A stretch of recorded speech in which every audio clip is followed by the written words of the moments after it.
Mu bbaluwa Pulezidenti Yoweri Kaguta Tiwabula Museveni gye yawandiikidde Minisita w'ebyentambula n'emirimu Jenerali Katumba Wamala ng'ennaku z'omwezi 13 omwezi guno ng'alambika ku bukulembeze bwa kampuni y'ennyonyi y'eggwanga eya Uganda Airlines, Pulezidenti yalagidde Giruma Wake enzalo ya Ethiopia era ng'aliko Ssenkulu Ethiopian Airlines aweebwa obwa Ssenkulu obwa kampuni ya Uganda Airlines obw'ekiseera.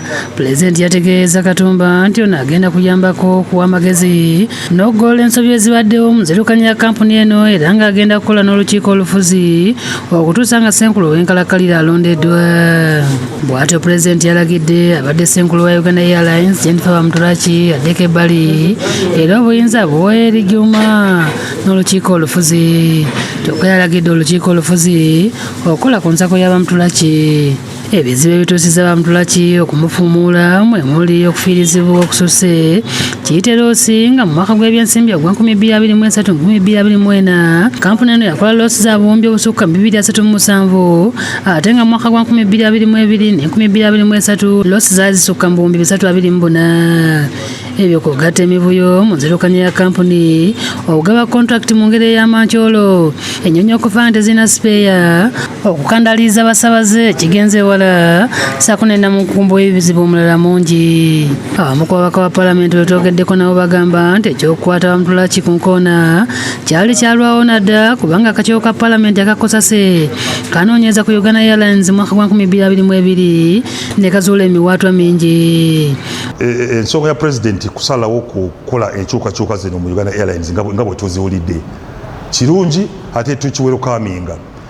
Naye kati nze ng'omubaka ngamba kyandibadde kyajja dda kubanga egundi kampani eno Uganda Airlines tujja tugiraba nga emirimu egikolebwa eyo giringa gyagadde bengalye ebintu batebitambula ne butazeemu era okukola okunoonyeza mu kkosasa era ripooti era nga ensonga y'emu nti ennyonyi tekola magoba n'ennyonyi ze baagula procurement baba bagikola baagula ennyonyi nga terina spare parts. Kibadde kyetaagisa okuteekawo abakugu abasobola okwekennenya buli aweebwa omulimu okuddukanya ennyonyi y'eggwanga nti okugyawo Bamutulaki of course committee ya Parliament yakirikomendinga dda naye ate okuzzaawo kyandiyise mu kubanga balanze abakugu ne basaba okuva mu nsi yonna ne mu Uganda. Wabula omubaka wa Kira Municipality Ibrahim Ssemujjunganda agamba nti yadde nga Bamutulaki tasaanidde kubeera Ssenkulu wa Uganda Airlines eky'okumugoba tekimala gavumenti esaanye yeetegereze ebyali ebigendererwa ebikulu mu kuzzaawo kampuni y'ennyonyi y'eggwanga. Ennyonyi buli wogitandika nga tutegedde lwaki ogitandika emenya ekyo tekko kisalawo. Ethiopia nali njirinyemu ne Uganda Airlines. Mu Ethiopia bajula kukuwa biberenge basobole okufiisa ssente. Mu Uganda Airlines bakuwa mmere. Bw'olinnya kata obudde ne buziba bakwalira ekitaano beera nga ali waka kubanga benjawulo weeri nti bano baasalawo ennyonyi luxury bali ntambula.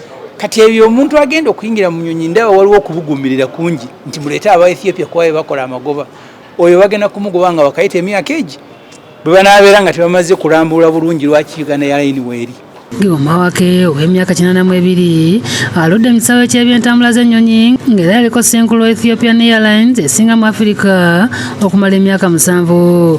Ono abaddewo ku bukiiko obufuzi obwa kampuni z'ennyonyi omuli aka Rwanda Air naye nga mu kiseera kino abadde yawummula emirimu. Fred Kajubi yakusakidde eggulu lino ku Lwabukedde TV.